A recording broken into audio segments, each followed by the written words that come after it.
Bismillahirrahmanirrahim. Assalamualaikum warahmatullahi wabarakatuh. Alhamdulillah wassalatu wassalamu ala Rasulillah Sayyidina Muhammadin ibni Abdillah wa ala alihi wa sahbihi wa mawalah. Amma ba'd. Mudah-mudahan majelis ilmu ini menjadi majelis ilmu yang nafi'an mubarakan fi dunya wa dunya wal akhirah. Ala hadhihi niyyah wa ala kulli niyyatin salihah wa ala ma nawainahu wa ala ma nawahu as-salih. Thumma ila hadratin nabiyil mustafa rasulillah sayyidina Muhammadin sallallahu alaihi wasallam wa ila hadrati ikhwanihi minal anbiya wal mursalin was sahabati wat tabi'in wal ulama'il amilin wal musannifin wa a'immatil mujtahidin wal qurra wal mufassirin wa jami'il malaikatil muqarrabin wal khususan al-imam Muhyiddin Zakaria Yahya bin Sharaf an-Nawawi asy-Syafi'i wa jami'i masyayikhina wa asatidatina fi hadzal ma'had khassatan ila arwahi Yahya Hasyim Asy'ari wa Kiai Muhammad Ma'sum bin Ali wa bin Khalid Hasyim Kiai Nur Aziz wa Kiai Jamil Ma'sum wa Abdul Hakim Musyid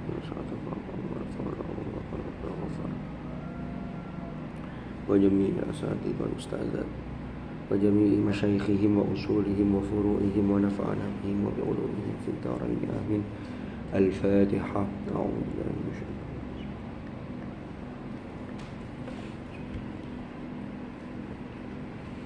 Bismillahirrahmanirrahim. Qala al-muallif rahimahullahu ta'ala wa nafa'ana bih wa bi'ulumihi fid dharain amin. Ini masih rangkaian muqaddimah yang ditulis oleh Al-Imam Al-Alim, yaitu Imam Abu Zakaria Yahya Muhyiddin Ibnu Sharaf Ibni Hizam An-Nawawi rahimahullahu ta'ala.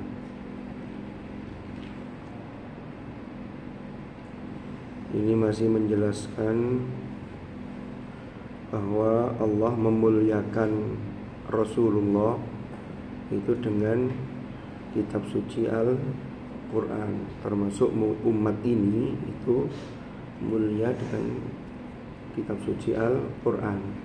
Al-Quran itu sebagai al-mu'jizah al-mustamirrah ala ta'aqubil azman. Ya. Jadi Quran itu mukjizat yang sifatnya kontinu, terus-menerus sepanjang bergantinya masa, pokoknya terus ila yaumil qiyamah. Al-Quran itu menantang baik dari golongan manusia dan juga golongan jin, bagi yang tidak percaya itu untuk menantang untuk membuat yang seperti Al-Quran. Terus Al-Quran itu dikatakan di sini wa ja'alahu rabi'an liqulubi ahlil basair wal irfan. Jadi Al-Quran itu menjadi hiburan bagi hati orang-orang yang al-basair, yang memahami, orang-orang yang punya daya irfan yang luar biasa. Terus Al-Quran juga dimudahkan wa yassarahu lidzikri hatta istadharahu sigharul wildan. Jadi bocah-bocah kecil, anak-anak kecil itu banyak yang kemudian sudah bisa menghafal Al-Quran, karena Al-Quran itu dimudahkan oleh Allah. Lidzikri yassarahu lidzikri. Terus sekarang lanjutannya Bismillahirrahmanirrahim. Wa huwa utawi Al-Quran ikum mahfudun dijaga atau terjaga.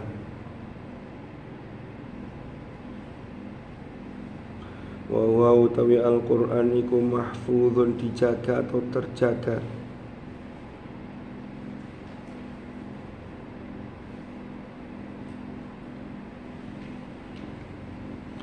Bihamdillahi wa fadlihi,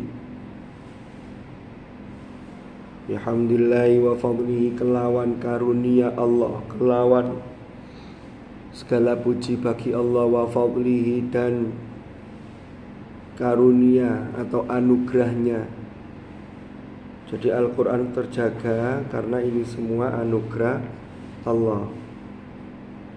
Qul bifadlillah wa birahmatihi fabidzalika fal yafrahu.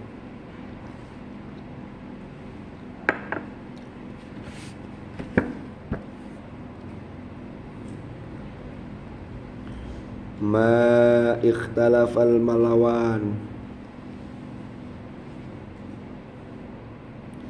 selama bergantinya atau silih bergantinya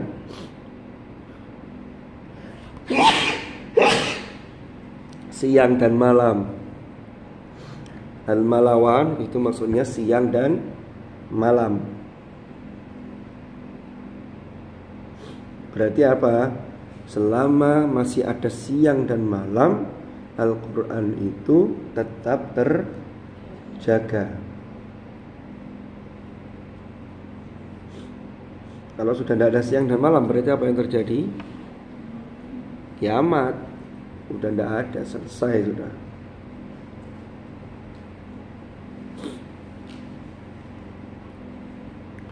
Wa waffaqa, dan memberi taufik, memberi petunjuk.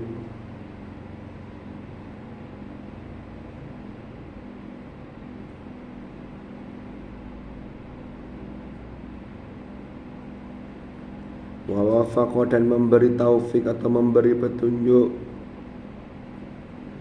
lil i'tina'i, untuk menolong,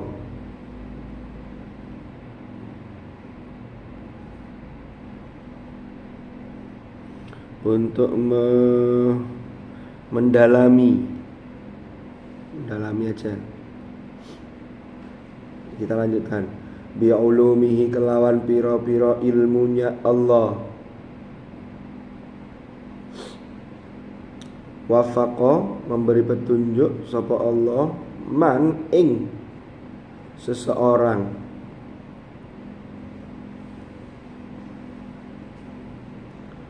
Istofa, yang telah memilih sapa Allah hu ing man.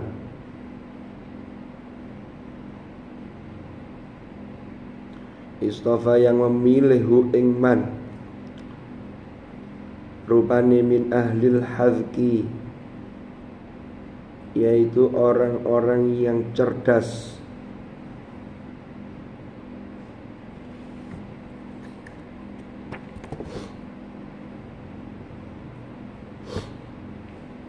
Wal itqani, dan itqan. Itqan itu maknanya bisa profesional.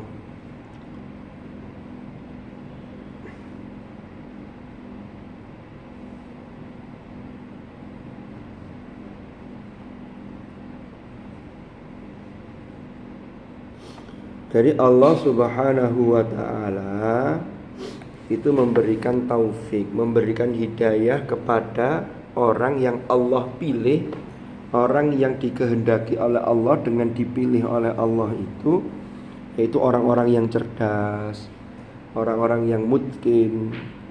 Untuk apa? Untuk mendalami Al-Quran, yaitu dengan ilmu-ilmu Allah yang Allah berikan kepada orang tersebut. Dulu itu kan saya pernah menyampaikan gini ya, Al-Quran itu oleh Allah diturunkan kepada Rasulullah melalui siapa? Malaikat Jibril.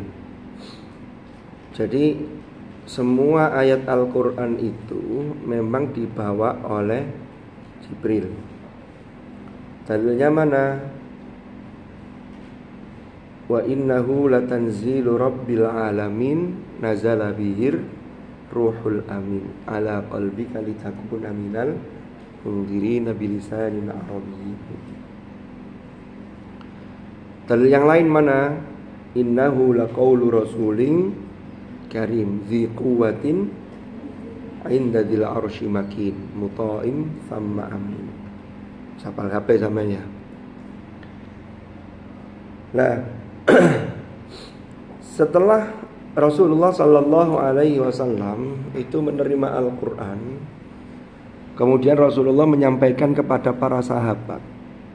Rasulullah itu menyampaikan Al-Quran itu tidak hanya kepada orang yang sudah masuk Islam. Yang sudah masuk Islam diantaranya Sayyidina Abu Bakar, Sayyiduna Abu Bakar, terus yang lain-lain kan. Tapi Al-Quran juga disampaikan kepada orang-orang yang masih belum masuk Islam. Jadi pemetaannya begini, Al-Quran yang disampaikan kepada orang yang belum menerima hidayah keimanan, itu namanya Al-Quran ini menyapa mereka, disebut dengan ummatud dakwah. Jadi ummatud dakwah. Kenapa? Karena mereka itu sasaran ajakan untuk diajak menuju agama Islam, agar masuk agama Islam. Itu namanya ummatud dakwah. Lah ummatud dakwah itu responnya ada dua.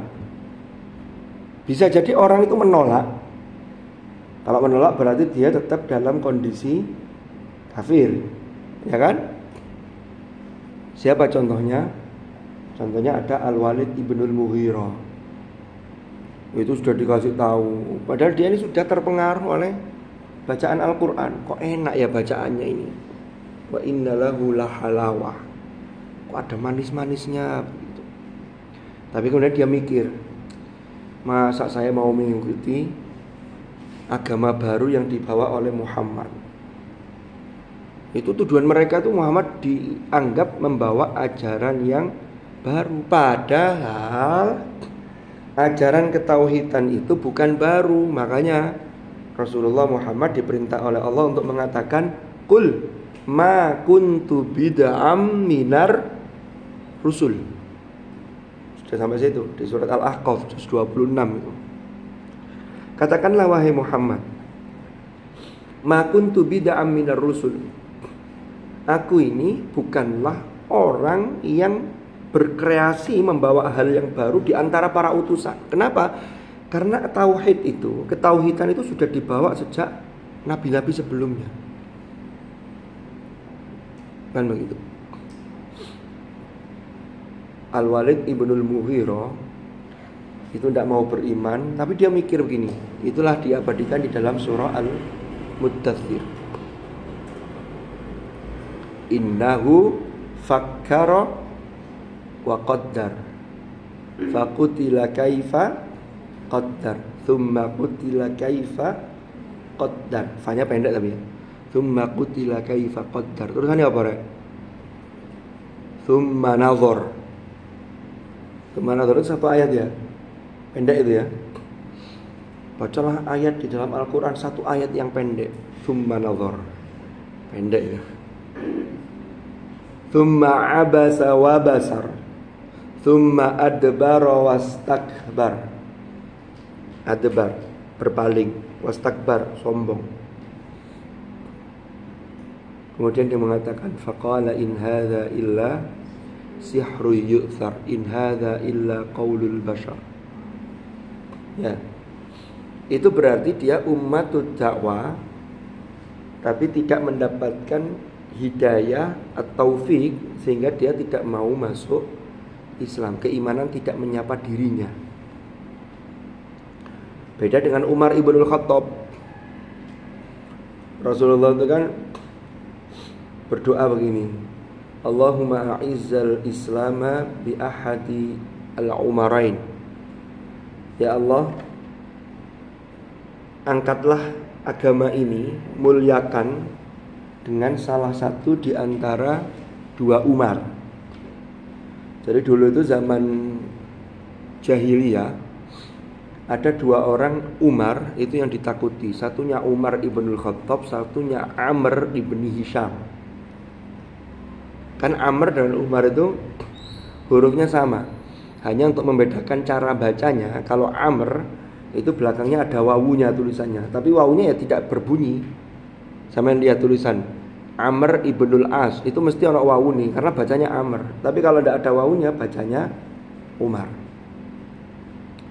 Kenapa? Karena dua orang ini punya keberanian yang luar biasa, sehingga kalau masuk agama Islam itu bisa membela Islam.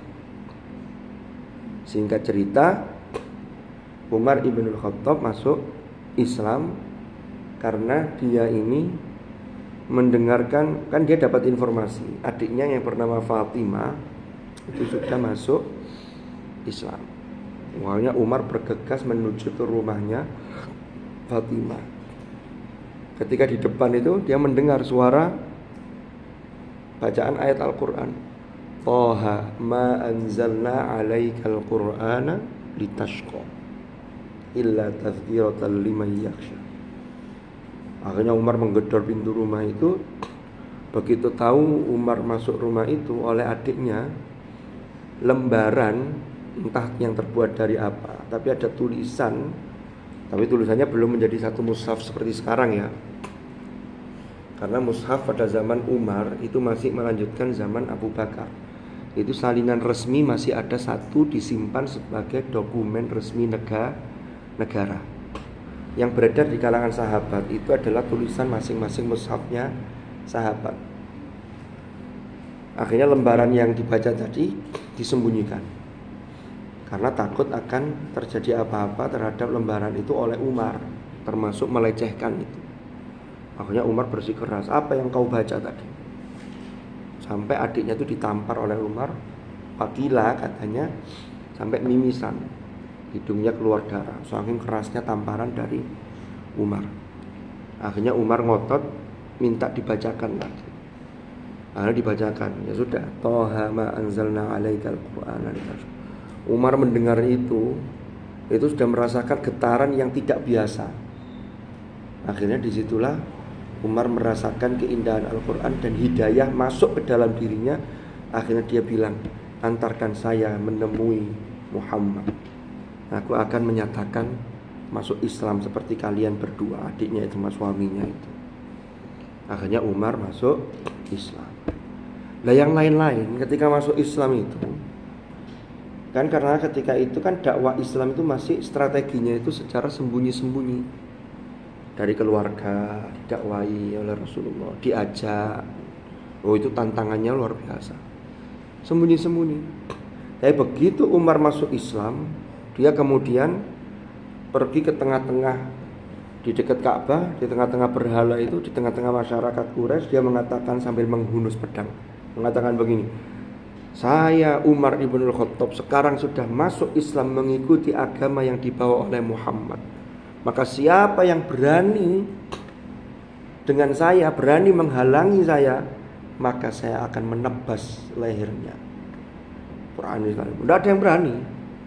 Makanya ini kemudian dakwah Islam itu semakin cepat berkembangnya setelah Umar ibnul Khattab masuk Islam. Jadi Umar itu luar biasa. Itu namanya ummatud dakwah. Pilihan pertama tetap kafir, pilihan kedua dia kemudian mendapatkan hidayah itu taufik, kemudian masuk Islam. Contohnya seperti Umar ibnul Khattab. Terus yang kedua, ada orang itu gini.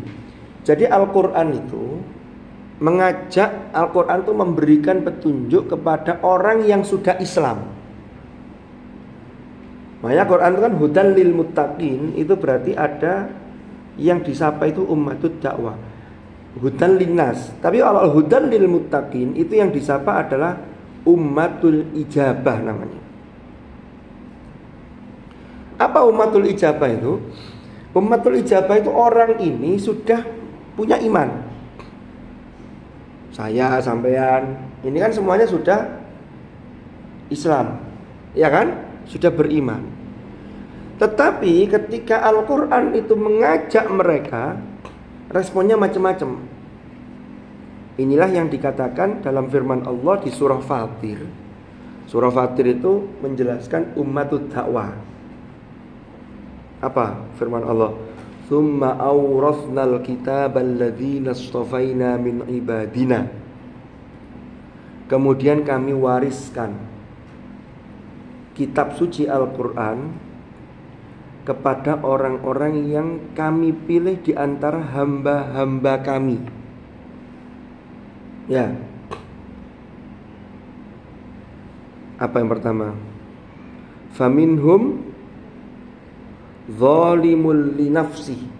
Di antara mereka yang sudah dipilih itu ada yang mengambil sikap justru malah zalimun linafsi. Kan orangnya sudah Islam, sudah punya iman, diajak untuk kebaikan, didalili, didakwai dengan Al-Quran, malah tidak mau. Tidak ah. Akhirnya dia melakukan kezaliman. Zalim itu tingkatannya banyak. Tapi zalim itu secara gampangnya, zalim itu menempatkan sesuatu tidak pada tempatnya. Contoh, ada orang berbuat syirik. Syirik itu apa? Menyekutukan Allah. Syirik itu apakah disebut kezaliman? Iya. Ayatnya mana? Inna syirka la zulmun azim. Sesungguhnya syirik itu kezaliman yang besar, yang agung. Kenapa? Karena menyembah bukan kepada sesuatu yang layak disembah. Kan tidak ada yang layak disembah kecuali Allah. Lah kok ini ada orang menyembah berhala? Apa yang bisa dilakukan oleh berhala? Maka itu zalim. Ada orang laki-laki dan perempuan saling mencintai katanya. Ya. Kemudian ini sama-sama kuliah. Kemudian pacaran. Sampai mohon maaf naudzubillah kebablasan. Terjadi yang namanya dosa besar perbuatan zina. Zalim. Kenapa? Karena menempatkan sesuatu tidak pada tempatnya. Orang menyalurkan nafsunya, syahwat, itu harus dibingkai oleh agama. Akad nikah, kan begitu. Ini kok tidak ada akad, kenapa? Karena kalau tidak ada akad nikah itu nanti hanya mengumbar hawa nafsu. Itulah yang dilakukan oleh orang-orang di belahan dunia yang sana, orang-orang barat. Walaupun tidak semuanya yang memegang nilai-nilai agama ya masih ada, tapi banyak yang kemudian hidupnya itu hedonis. Sekarang itu zamannya itu tidak hanya laki-laki dan perempuan. Ada perempuan yang banyak dikecewakan laki-laki sehingga akhirnya tidak mau sama laki-laki. Akhirnya nyari pasangan sesama jenis. Laki-laki dengan laki-laki, perempuan dengan perempuan. Itu juga zalim. Jadi jangan. Jadi zalim itu bentuknya banyak. Sampean sebagai murid seharusnya menghormati ilmu, menghormati guru. Guru itu harus kita hormati karena di dalam guru itu Allah menitipkan ilmu yang bisa ditransfer ke sampean. Kalau tidak ada guru, sampean baca sendiri, apalagi terkait agama, ini bisa sesat. Sesat itu maksudnya salah paham. Guru itu yang membimbing, yang mengarahkan. Maka kita menghormati guru. Contoh kecil, kalau guru putri dengan santri putri, kalau sampean salim ya dicium tangannya. Karena ada loh, mohon maaf ya, pondok pesantren yang tidak dari golongan kita, itu doktrinnya begini. Orang itu tidak boleh mengkultuskan orang lain. Maka terhadap guru itu ya biasa saja kalau salaman. Itu menurut saya attitude-nya kurang, etikanya kurang. Kalau dalam ajaran kita, kiai-kiai kita itu memberikan contoh, salim itu ya dicium tangannya. Di situ itu kalau kita serius, hanya mencium tangan saja, itu ada energi yang luar biasa. Dulu kan pernah saya sampaikan ya waktu kita ngaji di musola itu. Apa? Man sofahani au sofaha man sofahani dakhalal jannah. Barang siapa yang bersalaman kepadaku, ini kata Rasulullah, ini hadis musalsal ini, atau bersalaman kepada orang yang pernah salaman kepadaku, maka dia masuk surga. Ini kemudian oleh para ulama dijelaskan, salaman itu tidak akan terhenti, ini akan menjadi saksi. Sampean salaman ke guru sampean, guru sampean salaman ke guru sampean, gurunya lagi. Itu nanti bisa sambung sampai kepada Rasulullah. Ya. Ini koyok itu loh ya, koyok merekam gitu loh. Seret gitu. Ini nanti akan menjadi saksi ketika nanti di akhirat. Makanya kalau sampai dicium tangan, ini ada sesuatu energi positif yang masuk kepada kita sebagai murid. Itu contoh kecil. Umpama sampean kok tidak menghormati guru, Allah guru itu apa? Allah guru itu umpama lo ya. Guru itu lo ngajarnya tidak enak, itu guru saya yang itu gak patek pinter. Jangan. Sampean bisa dianggap bisa masuk kategori zalim. Kenapa? Karena guru itu yang menyampaikan ilmu kepada kita. Kan terkenal sekali kan ungkapannya Ali bin Abi Thalib yang mengatakan, saya adalah anak abdu man allamani. Saya ini adalah hamba dari orang yang mengajarkan kepadaku walaupun hanya satu huruf. Itu saking mulianya. Sampai ngambil barang milik orang lain, itu berarti bukan haknya kok diambil, itu juga zalim. Temannya mukul saya dipukul teman saya 1 kali. Karena saya muangkel kesempatan, saya bales mukulnya, saya tambahi cubitan, saya tambahi tonjokan. Yang satu boleh karena membalas dengan yang sama. Yang dua zalim. Kenapa? Karena menempatkan tidak pada tempatnya. Kenapa zalim itu selalu kembali pada diri yang bersangkutan? Makanya disebut zalimun li nafsi.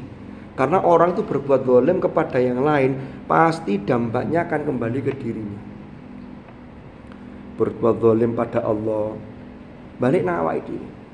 Berbuat zalim, menempatkan sesuatu, mau dosa besar tadi, dampaknya pasti akan kembali ke dirinya.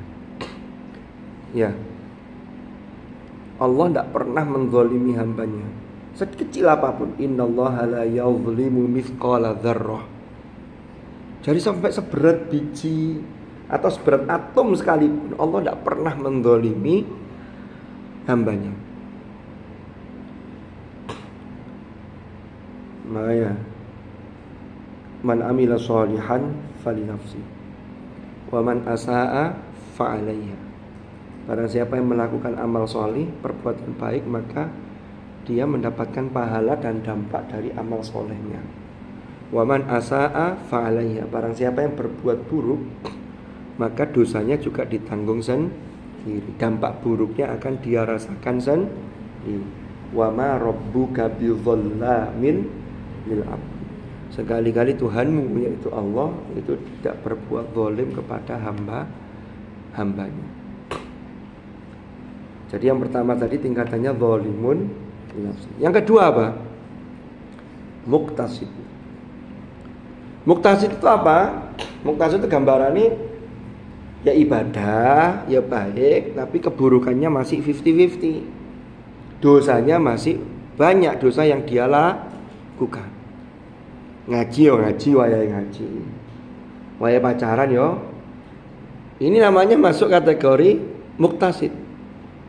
Tapi kalau yang pertama tadi, umpama sampean punya teman yang tidak mondok, sekolahnya di SMP atau di SMA, di rumah, terus ngaji gak tahu ngaji, bendino mulai sekolah pagi berangkat, dijemput pacarnya, pulang jalan-jalan, semuanya gak kau bersinau hari biasa.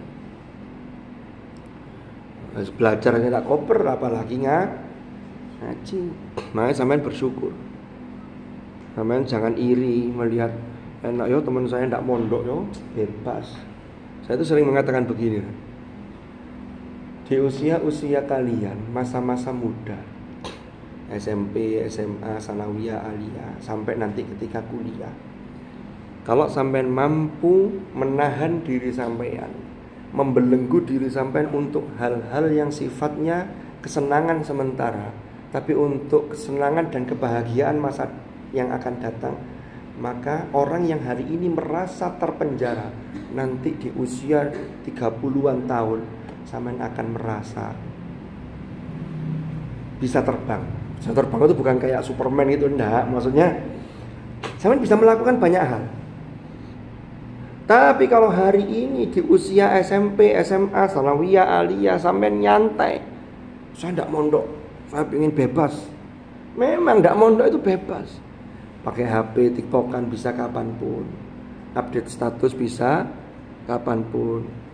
Ya, sholat cepet-cepet, setelah sholat bisa update status, bisa ngecek siapa yang melihat status saya, sudah berapa puluh orang, sudah berapa ratus orang, ada enggak yang komen dengan status saya. Pekerjaannya gitu aja. Jadi nyekrol. Jadi yang gerak itu hanya jempol. Kamu nggak ngapa-ngapain? Enggak, mager. Tahu mager ya? Mager katanya. Ya Allah, recek enom kok mager. Orang yang sudah sepuh, apalagi kena stroke, itu lo gak pingin mager, tapi sudah gak bisa gerak. Sampai yang masih aktif kok pingin gak bisa gerak. Kemudian pas naudzubillah, ono malaikat lewat di luar, ini pingin mager, untuk gini terus kira-kira ya apa? Ya ndak, mboten ngoten maksudnya mboten mager. Semager gak pengen lapor setan lean, jempolnya gerak untuk diperselancar di dunia maya. Jangan. Makanya kalau kata orang Jawa itu ngono ya ngono tapi ya ojo ngono. Artinya ya ngono mau nyantai boleh, tapi ojo berlebihan. Sebenarnya tidak bisa di pondok habis ngaji siang-siang capek, pengen tiktokan, pengen lihat statusnya teman-teman, pengen lihat video, enggak bisa, ditahan dulu. Makanya karena enggak bisa itu kadang-kadang kalau pulang itu di kamar, ngarep TV, di ngarep laptop, ngarep HP, tok. Sampai ibu gregetan. Aman di omah kok ngene tok. Ya mau di rumah, waduh repot ini. Ada yang begitu? Enggak ya? Di pondok santri, pondok lain ada yang begitu, di sini enggak jauh. Kabar sing apik. Lalu yang ketiga, itu ada tingkatan yang paling tinggi. Wa minhum sabiqum bil khairati bi idznillah.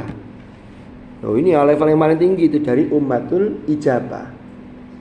Diajak sedikit, wah sregep.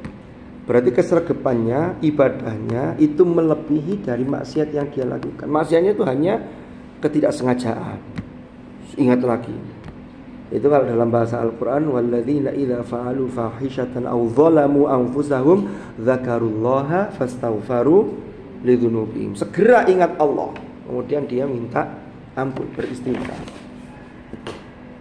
Nah, itu sampai kayak gitu. Allah itu memberi kelebihan kepada orang yang Allah pilih di antara orang-orang yang cerdas itu untuk bisa memahami Al-Quran. Jadi tidak hanya hafal lafadznya, tapi juga paham isi kandungannya. Kalau sudah itu, maka dia perilakunya itu juga sesuai dengan tuntunan Al-Quran. Fajama'u, maka mengumpulkan sopo ahlul hadqi wal itqan. Jadi orang-orang yang dipilih oleh Allah tadi yang termasuk golongan orang-orang cerdas dan profesional. Profesional itu melakukan sesuatu dengan serius. Kalau orang yang hafal Quran, orangnya al-mutqin, hafalan Qurannya orang yang mutqin, itu berarti dia serius sehingga Qurannya betul-betul mendarah daging. Kalau itqon itu dilabelkan pada santri, maka itqonnya seorang santri yang mutqin itu belajarnya sungguh-sungguh, ngajinya yo temenan, sehingga capaiannya itu jelas. Saya 3 tahun ini dapat apa, 6 tahun sudah hatam dan lancar dan seterusnya.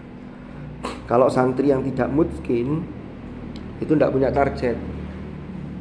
Saya emang ngaji aja sebisa-bisa saya. Begitu. Akhirnya 6 tahun tiba-tiba sudah kelas 3 aliyah, cek binazor. Umpama lo ya, enggak tahu ya ada apa enggak, saya kan enggak tahu satu persatu sampean. Kalau ada ya introspeksi. Terus saya ayo sing temenan. Daripada nanti menyesal ketika sudah pulang di masyarakat.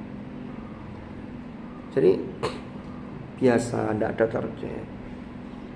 Waya iso ngaji lah iso dhewe ya. Yo angel. Sekarang belum waktunya mekar. Ini masih proses. Tapi kalau usaha. Kira-kira kalau sampean punya tanaman hias, umpama enggak dirawat.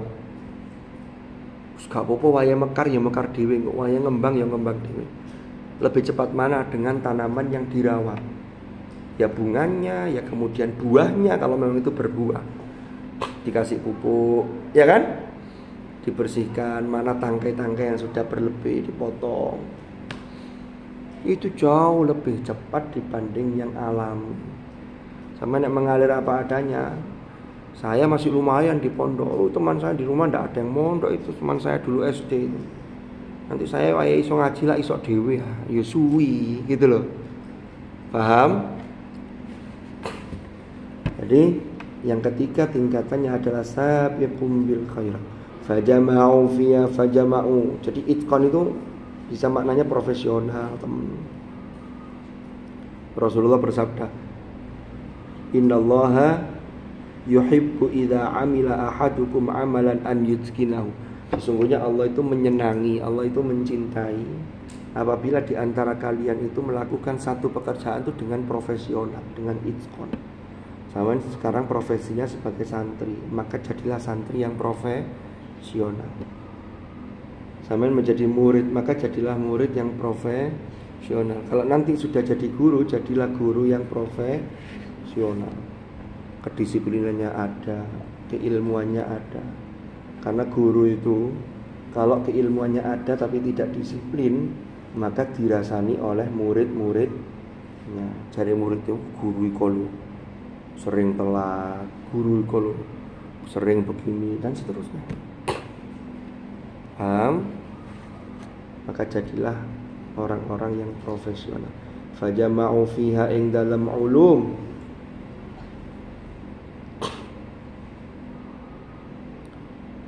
Jadi orang-orang ahlul hadqi wal itqan itu mereka mengumpulkan fiha di dalam ilmu-ilmu tadi itu lil i'tina'i bi ulumihi min kulli fannin. Saking saben-saben disiplin ilmu. Saking saben-saben disiplin ilmu. Mengumpulkan apa? Mengumpulkan ing apa? Ma ing sesuatu. Ma ing sesuatu.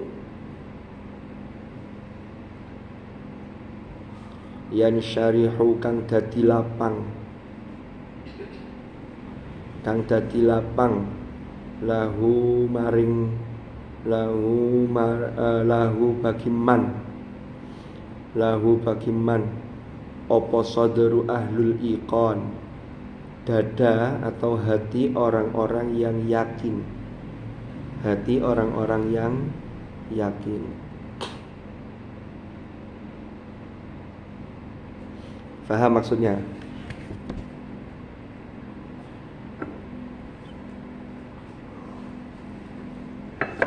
Jadi maksudnya itu begini. Allah itu kan memilih di antara hamba-hambanya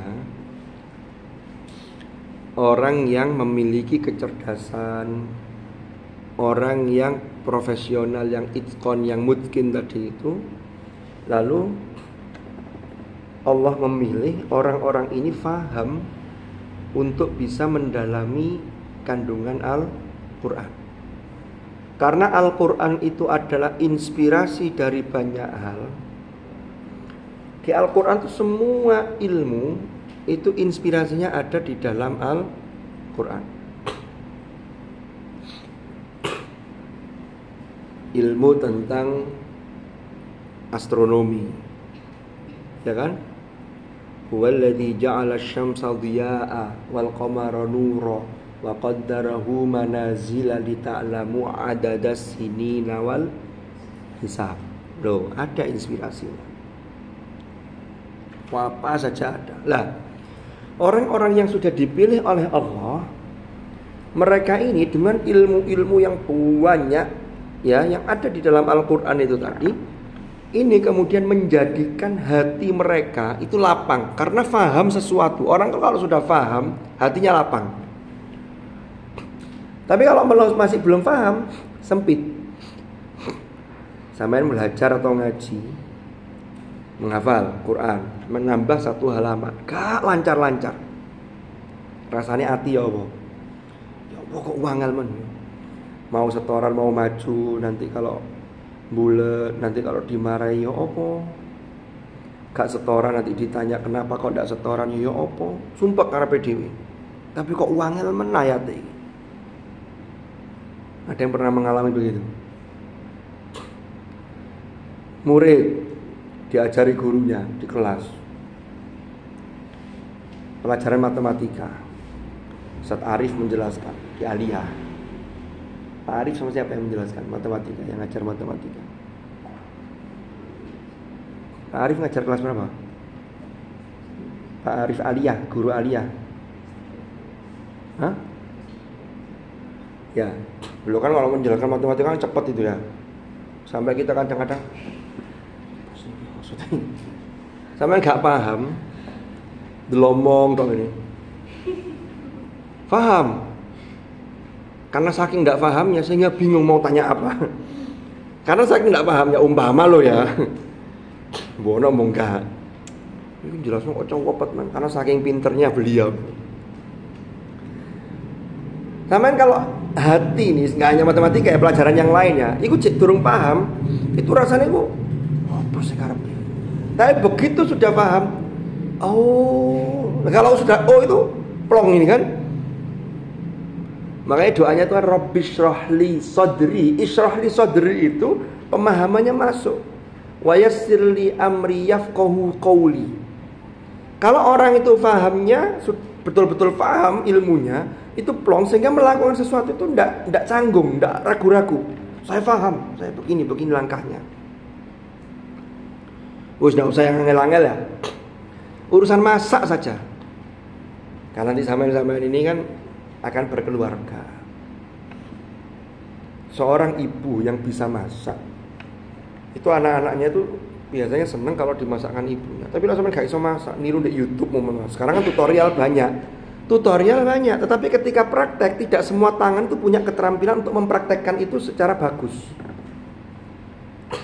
Iku lho apik hasilnya, niru padahal karepe wis persis. Iso dadine gak padha iku akeh ngono. Nggak wendok ceplok, tahu ceplok ya? Kadang strateginya keliru mecahnya, saya sudah pecah itu. Mau bikin telur mata sapi, lawang telurnya telur ayam, kok dibikin matanya sapi. Ini gitu kondi mata sapi. Ya telur mata ayam. Yang kuning telurnya itu tidak pecah, tapi tetap ungkul utuh. Nanti ada yang ini tidak terlalu matang sehingga masih ada. Apalagi kalau telurnya telur kampung ya, ayam kampung. Itu saja. Itu namanya gak iso itu kadang-kadang iso. Tapi rasanya pinter masak. Di keluarga itu sok weneng sampean masakan. Itu nang ati itu plong. Alhamdulillah. Ngene mari masak kesel-kesel, masakannya enak. Lalu anak-anaknya, "Bu, masakan sampean enak, masakan jenengan enak." Suaminya, "Waduh, enak." Itu rasanya nang ati itu lega. Kembali ke contoh tadi, cuma ini saya beri analogi ke yang lain. Orang itu hatinya akan terasa luas itu kalau ada kepuasan batin. Kepuasan batin itu termasuk diantaranya orang memahami isi kandungan Al-Quran. Jangankan memahami, sampai lancar saja secara lafaz, itu ada kepuasan batin. Setoran hari ini lo lancar. Mari setor, alhamdulillah. Tadi setor gak nyantol belas. Lu kan seneng. Apa ada yang kalau lancar kemudian ya Allah, aku memang kok lu lancar yo. Siapa kok kano salah yo. Kewetun gitu kan enggak. Justru lek maju mbulet gak karu-karuan. Bahkan sampai durung tutup sudah besok aja setoran lagi, disiapkan lagi. Itu rasanya ngwanjel di hati. Gak enak. Nah ini orang-orang yang dipilih oleh Allah ini, mereka ini bisa mengembangkan ilmu-ilmu yang Allah anugerahkan karena dia sudah dipilih. Sehingga ini orang-orang yang yakin itu di dalam hatinya itu benar-benar insyaraha. Ya, insyaraha itu jadi lapang. Karena lega tadi itu ada kepuasan dalam dirinya. Itu maksudnya. Fajama'u fiha min kulli fannin ma yansharihu lahu sadru ahli al-iqan. Ada pertanyaan sampai sini? Ahmaduhu, sedikit lagi. Ahmaduhu ala dzalika wa ghairihi min ni'amihi allati la tuhsa. Ahmadu memuji sapa ingsun. Saya memuji hu ing Allah. Ala dzalika ing atase hal tersebut. Hal tersebut itu anugerah yang luar biasa, termasuk anugerah yang paling luar biasa Allah memberi kepada kita umat Islam, yaitu kitab suci Al-Quran. Itu anugerah yang luar biasa. Wa ghairihi lan selain dzalik. Jadi anugerah Allah itu yang paling utama itu Al-Quran. Dan selain Al-Quran itu banyak nikmat Allah. Min ni'amihi, saking pira-pira nikmat anugerah Allah, saking pira-pira nikmat yang dianugerahkan oleh Allah. Allati yang la tuhsa, yang tidak bisa dihitung, yang tidak bisa dihingga. Dihingga itu menghitung, dicapai untuk dihitung itu tidak bisa, tidak nutup. La tuhsa, yang tidak bisa dihitung. Ayatnya mana? Wa in ta'uddu ni'matallahi la tuhsuha.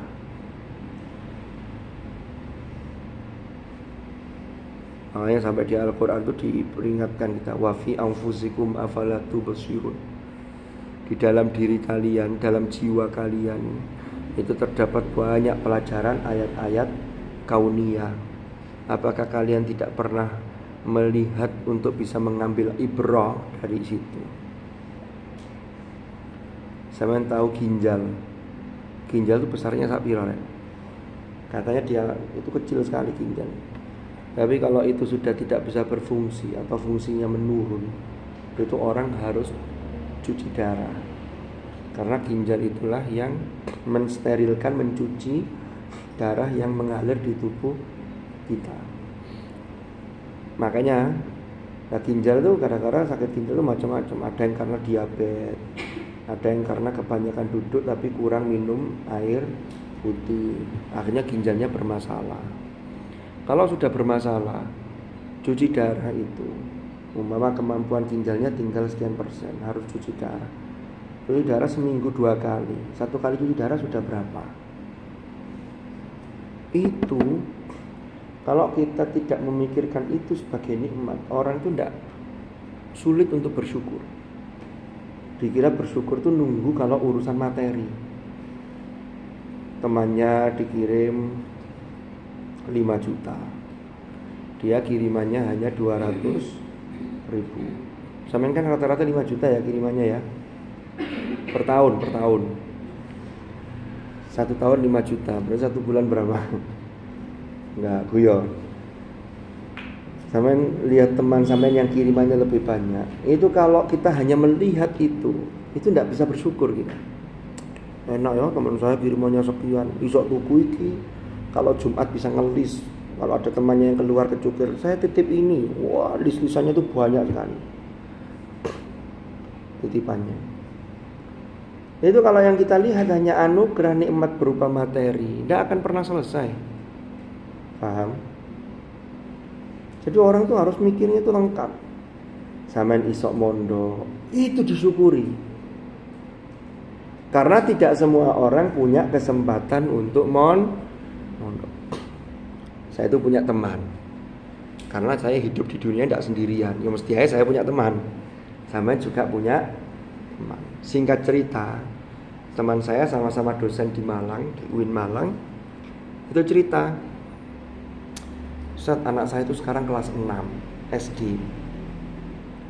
Anak saya itu kepingin mondok.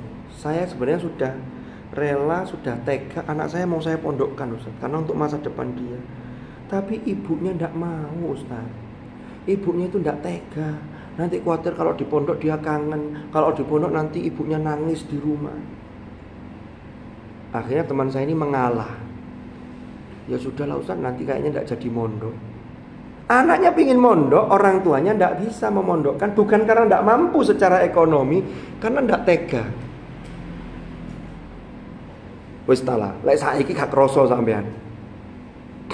Sampean tidak terasa kalau sekarang, nanti ketika sampean sudah berkeluarga, hidup di masyarakat, itu akan terlihat bagaimana cara berpikir, metode berpikir orang yang pernah di pesantren dengan yang tidak, selama dia mau mengambil pelajaran. Tapi sing mondok kuancet gak mau mengambil pelajaran, kuwaku karepe dhewe ya ono, itu kan kembali ke orangnya. Cuman paling tidak persentasenya di pondok itu kan belajar kemandirian, sehingga orang cara berpikirnya itu mesti saya nggak bisa jaga orang lain, saya harus melakukan sesuatu. Orang punya empati itu dilatih di pondok. Kalau nggak mondok di rumah sembarang nyepak, disiapkan oleh orang tua. Nggak ada rasa untuk mandiri itu. Makan saja kadang-kadang nggak mau ngambil sendiri. Makan ya mager, hapian. Orang tuanya karena takut anaknya sakit, diambilkan. Cari anaknya, wah enak ini dijukukno terus ini. Mending ngono maneh, mending ngono. Kemandirannya ndak ada. Suruh ngerjakan tugas-tugas rumah, males. Padahal nanti sampai kalau sudah berkeluarga, terus nek malas terus ngenteni sopo sing ngati jaga. Iya kalau ditakdir. Kan manusia itu nggak bisa hidup linear tuh. Saya sekarang orang tua saya berkecukupan, nanti saya pasti berkecukupan. Burung mesti. Begitu pula yang sekarang pas-pasan, orang tua saya kirimannya sedikit. Apa nanti saya akan menjadi gini terus? Ya nggak mesti. Wong hidup itu roda itu kadang di atas, kadang di bawah. Mosok motor melaku itu roda ini dhuwur, kok sini dhuwur, gak gelem pindah menisor. Ya itu mesti ada yang bermasalah dengan mobil itu. Jadi gitu. Paham ya? Mondok itu harus disyukur. Cara mensyukuri sebagai santri, maka jadilah santri yang sregep, santri yang rajin, murid yang benar-benar sebagai murid.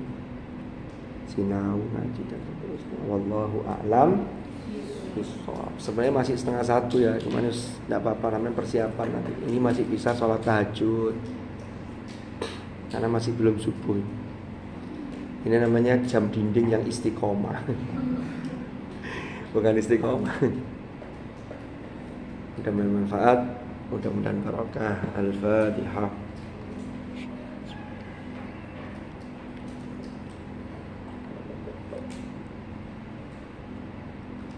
Bismillahirrahmanirrahim. Alhamdulillahi rabbil alamin. Allahumma shalli wa sallim ala sayyidina Muhammadin karimil aba'i wal ummahat. Allahumma anfa'na ma 'allamtana wa bima 'allamtana wa 'allimna ma yanfa'una warzuqna ilman nafi'a. Allahumma ja'al ijtima'ana hadha ijtima'an marhuma wa tafarruqana min ba'dihi tafarruqan ma'suma wa la taj'al ma'ana wa fina shaqiyyan wa la mahruma bi rahmatika ya arhamar rahimin. Rabbana atina fid dunya hasanatan wa fil akhirati hasanatan wa qina adzaban nar wa adkhilna jannata ma'al abrar ya aziz ya ghaffar ya rabbal alamin. Jazallahu anna sayyidana wa nabiyyana Muhammadan sallallahu alaihi wasallam afdal ma huwa ahlu wa salamun alal mursalin walhamdulillahi rabbil alamin. Al-Fatihah.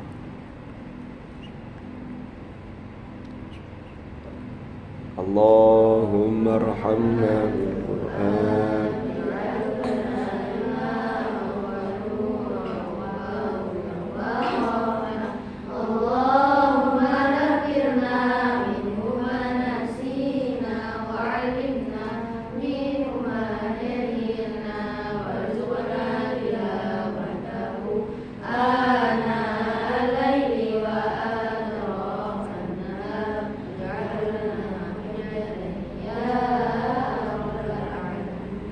Subhanakallahumma bihamdika asyhadu an la ilaha illa anta astaghfiruka wa atubu ilaik. Wa sallallahu ala sayyidina Muhammad walhamdulillahi rabbil alamin.